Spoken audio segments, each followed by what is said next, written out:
friends, welcome back to my channel snehassamayal. எல்லாரும் எப்படி இருக்கீங்க? இன்னைக்கு நம்ம சேனல்ல இன்ஸ்டன்ட்டா ஒரு பாதாம் மில்க் பவுடர் எப்படி செய்யுதுன்னு பார்க்க போறோம்.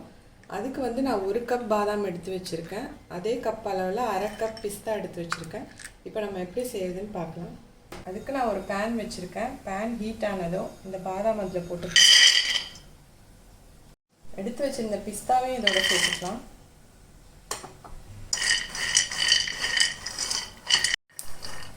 நிறம் மாறக்கூடாது, கரிஞ்சிடக்கூடாது. இந்த அளவுக்கு வறுப்பட்டா போதும். இதை இப்போ நம்ம ஆற வச்சிடலாம்.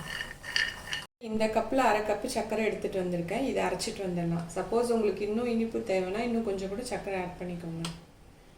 இப்போ நான் சர்க்கரையை நைஸாக அரைச்சிட்டு வந்துட்டேன். இப்போ நம்ம வறுத்து வச்சுருக்க பாதாம் பிஸ்தாவையும் இது கூட சேர்த்து நைஸாக அரைச்சிட்டு வந்துடலாம். இப்போ இது கூடவே 1/2 ஸ்பூன் மஞ்சள் தூள் சேர்த்துக்கலாம். ஒரு 6 ஏலக்காயும் சேர்த்துக்கலாம். இதிலே ஒரு 3-4 குங்குமப்பூவும் சேர்க்குறேன். குங்குமப்பூ சேர்த்திங்கன்னா ரொம்ப ஃப்ளேவராக இருக்கும். அதுக்காக தான் அதை ஆட் பண்ணுறோம்.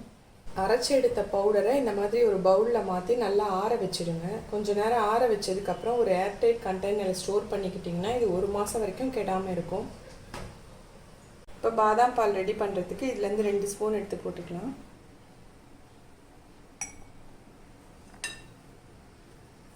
காய்ச்சின சூடான பாலை மிக்ஸ் பண்ணிக்கலாம்.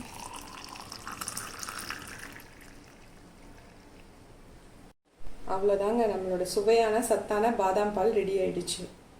இதுக்கு மேலே நம்ம கொஞ்சமாக திருவி வச்சிருக்க பாதாம் பிஸ்தா சேர்த்துக்கலாம். 2 குங்குமப்பூவும் சேர்த்துக்கலாம். இந்த பாதாம் இன்ஸ்டன்ட் மிக்ஸ் பவுடர் வந்து கடையில் வாங்குற மாதிரியே ரொம்ப ஃப்ளேவர்ஃபுல்லாக டேஸ்டியாகவும் இருக்கும். நீங்களும் கண்டிப்பாக இதை உங்கள் வீட்டில் ட்ரை பண்ணி பார்த்துட்டு கமெண்ட்ஸ் பாக்ஸில் பதிவு பண்ணுங்கள். எங்கள் சேனல் பிடிச்சிருந்ததுன்னா மறக்காமல் ஸ்னேஹா சமையல் சப்ஸ்கிரைப் பண்ணுங்கள், லைக் பண்ணுங்கள், கமெண்ட் பண்ணுங்கள்.